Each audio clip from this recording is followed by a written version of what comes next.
Hey guys, HDvee here and welcome to a brand new video. Today we've got some pretty cool things to go over. We have an update for Pokemon Brilliant Diamond and Shining Pearl to do with the underground and how we get TMs in the Generation 4 remakes. We have some rumors to go over about Generation 9 that's apparently coming next year. And then we have some Nintendo Switch stuff to go over as well. So quite a bit to cover. If you are excited for the video though, as always, make sure to drop a like down below. Let's try and hit 500 likes. It really does help out. Leave a comment with your thoughts and feelings on anything we cover in today's video. Subscribe if you're brand new for daily Pokemon content. With all of that out of the way though, let's get into the video and I really hope that you enjoy. So, starting things off, let's take a look at the new update for Pokemon Brilliant Diamond and Shining Pearl. So this was a Reddit post by HDvee. I hope I got that right. I definitely didn't, so I do apologize. But they did some really cool research onto the whole underground, and basically they got in contact with someone that had seen like the demo for it and did like a review of Pokemon Brilliant Diamond and Shining Pearl for a bit of an update in terms of the underground and TMs and everything like that. So they posted saying, I found an article that suggests / claims that TMs in Pokemon Brilliant Diamond and Shining Pearl are brought by trading spheres or other items found in the underground for them, most likely from the trader NPCs in the underground. So they originally posted this and then they actually got an update because they got a reply from one of the people that had actually written the article and has actually seen like Brilliant Diamond and Shining Pearl, like the demo and everything. So the article was published on the website Mobile Syrup. I think it's fairly easy to find, can't post a link right now. Since it is the first article that I have read that directly states this, I thought maybe it's some new information worth sharing.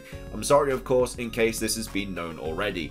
The author does not outright say that TMs are brought from the traders, but it is the most likely outcome considering that it's said that the items dug up in the minigame, probably the spheres, are used to get TMs. So most likely the traders have been changed to now sell TMs. This could also mean that traps are removed as well. The article certainly says that statues do in fact replace the decoration. I wrote a comment under the article asking about some details, but I haven't gotten a response yet. If I do get one, I'll update the post. So obviously it's been confirmed since then that we don't have decorations in the secret bases of Brilliant Diamond and Shining Pearl. Traps are gone, capture the flag's gone. The only thing that we can put in our secret bases are the statues, which kind of determine what hideaways appear in the Grand Underground. But anyway, there was an edit to this post and they said, so the author of the article replied to me and it is now undoubtedly confirmed that decorations are cut from the final game. He also said that TMs are indeed brought from the underground traders. So we didn't know that before. We didn't really know how we would easily get TMs because it's the same kind of format as we have in Sword and Shield, where we have like TRs and TMs and then the TRs break and then the TMs don't. And we were like, well, how do we get TMs and TRs in this game? Because it was easy in Sword and Shield because you had all the raids and stuff. But we didn't really know what the case was for Brilliant Diamond and Shining Pearl, but it has now been confirmed that you can get TRs and TMs from the underground hikers, and I'm guessing you can buy them with like the little spheres and stuff that you dig in like the mini underground mini game. But anyway, he says, are indeed brought from the underground traders, but can also be brought elsewhere, he believes. That makes sense considering that some TMs were purchasable in the original game too. Also, he doesn't know if traps are cut. I also asked him if we can only scroll into one direction on the Pokétch. About that, he said that he thinks it might be that way, but he is not entirely sure. So we're not sure about that bit there, but we do have confirmation that that's how you get TMs and TRs in this game. And then this person said, slightly sad about the decorations, but I'm okay if we get TMs that way. I plan on putting hours into the underground alone, digging like I used to as a kid. And then there's a big reply here. Like I say, I'll link this in the description down below if you want to take a look more at this kind of stuff. I think it's just their own personal opinion about like why they removed the decorations and stuff. Regarding the TMs, I do agree that it's a fairly good way of obtaining them as long as they aren't too expensive. It shouldn't be too tedious to get them because they would impact the post game and breeding in a bad way. Also, I would still wonder about the traps, but now it's kind of been confirmed that the traps have been gone. And then we have this person replying here saying, so the author played the final product. How can the author know the final product result? The author was also allowed to ask questions to Nintendo or the Pokemon employees, and I've specifically asked if the decoration is cut from the final product. He said yes, but said that he wasn't sure about the traps, although he obviously hasn't seen those either. Why should he lie to me when he says that he is unsure about other things? I've asked him. Also, this is right in line with every report we have heard so far, and also in line with how the secret bases have been shown and advertised so far. I would say it's 99.999% confirmed that decorations are cut, but obviously we now know that they are cut. So yeah, So big shout out to Drewig Flash for basically finding out how we obtain TMs and stuff, because that wasn't really shown before, it wasn't really revealed. But yeah, you can buy TMs elsewhere, but also the main way of getting TMs in this game, or TRs, is in the underground, and probably going to be for the spheres that you can dig up in the mini game. So yeah, a little bit of an update about Pokemon Brilliant Diamond and Shining Pearl there. Next up, we have this post that was posted on the 17th of October. I've only just gotten around to covering it. And this was the original rumor here. And it says, speaking of which, while I obviously have nowhere near the scope of knowledge as Bloomberg does on the situation, I've heard one developer that has an NGS dev kit, and that's Game Freak. From what I've been able to gather from talking, Game Freak are developing the next generation of Pokemon for the NGS specifically. So much so that Nintendo / the Pokemon Company are pushing to have the next game within the first 6 months of the system being store shelves. Something that's never happened before. A Pokemon RPG in the first year of a Nintendo system is unprecedented, and it's a brilliant business move that will get droves of early adapters to buy the system. So yeah, basically this is in regards to a newer system for the Nintendo Switch. Now we know we're getting the Switch OLED, but obviously there's been more reports of another Switch that we're going to be getting potentially next year, and this person's basically saying that we're going to be getting a new generation of Pokemon on that new console, and then that's a way of getting everybody to buy the new console, because it's going to be Generation 9 of Pokemon. But then we have Samus Hunter, who is a insider, whether you believe it or not, saying, since I won't be able to respond in the next few hours, I'm already leaving you my comment about it. Since the sites are already reporting Zippo regarding Kirby and has recently mentioned Pokemon, I tell you that this is completely wrong. The next Pokemon generation will be released on the Switch and not the next console, which is not scheduled for the first half of the 2022, and I have some doubts for late 2022 too.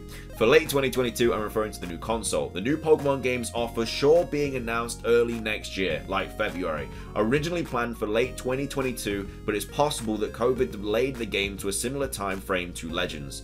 So, I mean, you've got one person here saying that we're gonna get the new generation of Pokemon on this new Nintendo Switch next year, and then you have the other person saying, no, we're going to get the new Pokemon game on the normal Nintendo Switch. But what these both are saying are that we are going to get the new generation of Pokemon next year, and it's going to be announced early next year as well. So Legends Arceus comes out in January. I can't see them announcing a new Pokemon game, Gen 9 as well, in February. I know that they usually do, and I know we got the Sword and Shield announcement in February, I'm pretty sure. But with Legends Arceus coming out a few days before, Legends Arceus comes out on the 21st of January. I don't think a month later they're going to announce a new Pokemon game. They're going to want to promote the hell out of Legends Arceus and sell it, because it's a brand new kind of Pokemon concept that we've never really seen before. So would they announce a new Pokemon game a month later? I'm not too sure about that. I think they would want to promote it and try and get it to sell as well as possible. So if they were going to announce a new generation of Pokemon, I could probably see March or April time maybe. The thing about Pokemon now is it's all over the place. We're always used to getting something in November, which we are with Brilliant Diamond and Shining Pearl, but we've never been used to getting a new big game in January. That's such a random time. So now next year is kind of all over the place. Does that mean we're still going to get a game in next November, or are we going to get 2 packs of DLC next year for Legends Arceus or Brilliant Diamond Shining Pearl? We don't know. It's all over the place at the moment. So yeah, we kind of just have to wait and see. But a lot of kind of insiders are reporting the fact that we are going to be getting Gen 9 next year. I bloody hope we do. I mean, I'd love to get Gen 9 next year. I'm just not too convinced at the moment. This is another rumor about this Switch successor as well. This was posted from Centro Leak, so, take it with a grain of salt as always. But it says, a new rumor on the Switch successor via insider Nate the Hate. So this isn't Centro actually saying they found this information. They're saying that Nate the Hate found it, so they've actually said who they found it this time. Originally planned as a revision, now a successor. Dev kit started going out last year. Will support 4K through NVIDIA DLSS. Currently not backwards compatible with Switch 1 games, but Nintendo is working on it. Planned release between holiday 2022 and early 2023, and then that's the source. If true, I wonder how this will affect Gen 9. So it's kind of all over the place right now. You got all these different insiders talking about this new console that's apparently coming out next year or 2023, and then how is it going to affect Gen 9? I really don't know, because Nintendo themselves have said that they're not making another one. The Switch OLED is the last Switch kind of adaptation, but now apparently a new one is coming out, or it's even a next gen Switch. So it could be the PS4 to the PS5. Because the Switch has been out for a while now, to be fair. Wasn't it 2017 or something? I guess 4 years, 5 years, I guess, if it's next year, is, I guess, the normal life cycle, is it? I don't really know. But yeah, I mean, I guess we could be in the area now of getting a new next-gen Switch, but we'll have to wait and see for that. Talking more about Nintendo Switch, though, this is from My Nintendo News, saying Nintendo explains why the Switch OLED has Vivid Mode and Standard Mode.